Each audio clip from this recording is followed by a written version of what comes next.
श्री राधा कृष्ण चरण कमलेभ्यो नमः। इंद्रा एकादशी व्रत कथा। जय राधा राधा, जय राधा जय श्री राधा। जय कृष्ण कृष्ण जय कृष्ण जय श्री कृष्ण।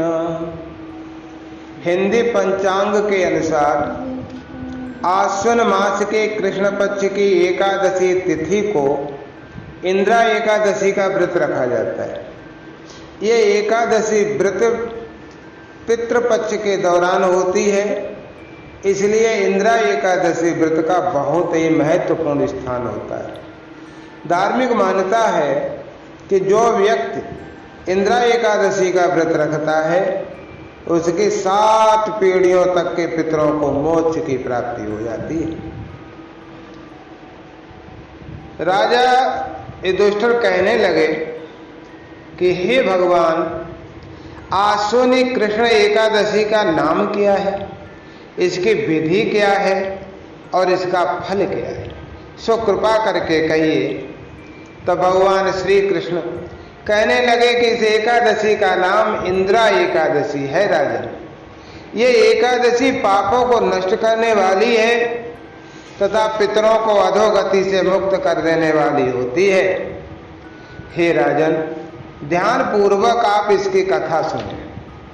इसकी कथा को सुनने मात्र से ही वाजपेय यज्ञ का फल मिलता है। राजन सुनिए, प्राचीन काल में सतयुग के समय माहिष्मती नाम की एक नगरी थी। उसमें एक इंद्रसेन नाम का एक प्रतापी राजा राज्य करता था। वो राजा बड़ा ही धार्मिक था और धर्म पूर्वक अपनी प्रजा का पालन करते हुए शासन किया करता था। वह राजा पुत्र पौत्र और धन आदि से संपन्न और भगवान विष्णु का परम भक्त था। एक दिन जब राजा सुखपूर्वक अपनी सभा में बैठा था तो आकाश मार्ग से महर्षि नारद उतरकर उसकी सभा में आए। श्रीमन नारायण नारायण नारायण, श्रीमन नारायण नारायण नारायण, श्रीमन नारायण नारायण नारायण, श्रीमन नारायण नारायण नारायण, श्रीमन नारायण नारायण नारायण, श्रीमन नारायण नारायण नारायण। ऐसे नारद जी नारायण भगवान का नाम जप कर रहे थे।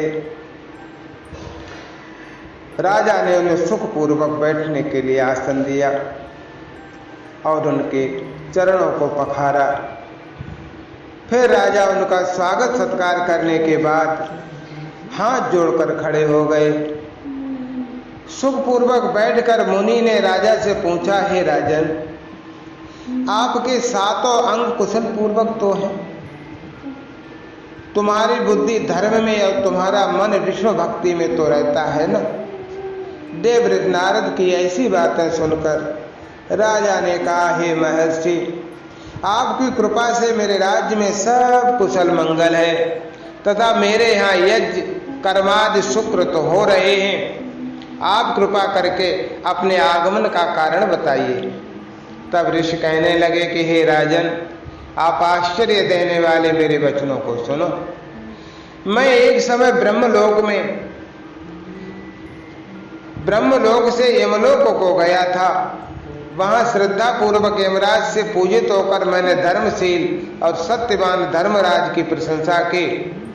उसी समय यमराज की सभा में महान ज्ञानी और महान धर्मात्मा तुम्हारे पिता को एकादशी का व्रत भंग होने के कारण देखा। उन्होंने संदेशा दिया, सो मैं तुम्हें कहता हूँ। उन्होंने कहा कि पूर्व जन्म में कोई विघ्न हो जाने के कारण मैं यमराज के निकट रह रहा हूँ।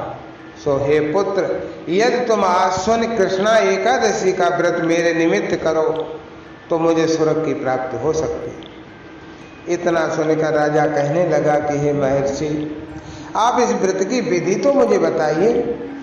तब नारद जी कहने लगे, आश्विन माह के कृष्ण पक्ष के 10वें के दिन प्रातः काल श्रद्धा पूर्वक स्नान आदि से निवृत्त होकर पुनः दोपहर को नदी आदि में जाकर स्नान करें, फिर श्रद्धा पूर्वक पितरों का श्राद्ध करें और एक बार भोजन प्राप्त करें। प्रातः काल होने पर एकादशी के दिन दातून आदि करके स्नान करें, फिर व्रत के नियमों को भक्ति पूर्वक ग्रहण करता हुआ प्रतिज्ञा करें कि मैं आज संपूर्ण भोगों को त्याग कर निराहार एकादशी व्रत करूंगा।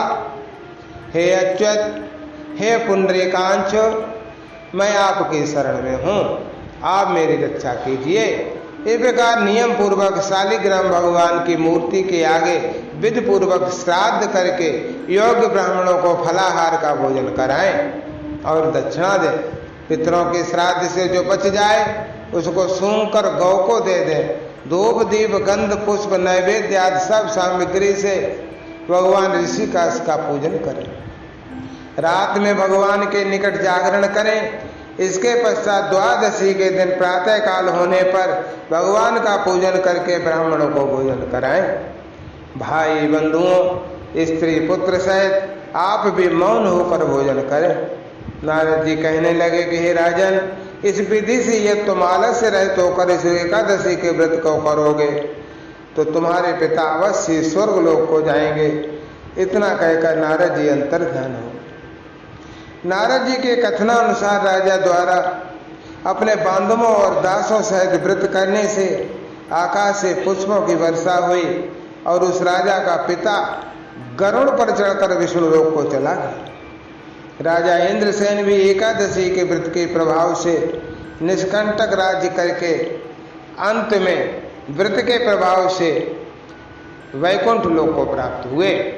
हे दुष्टर, ये इंद्रा एकादशी के व्रत का महात्म्य है जो कि मैंने तुमसे कहा है।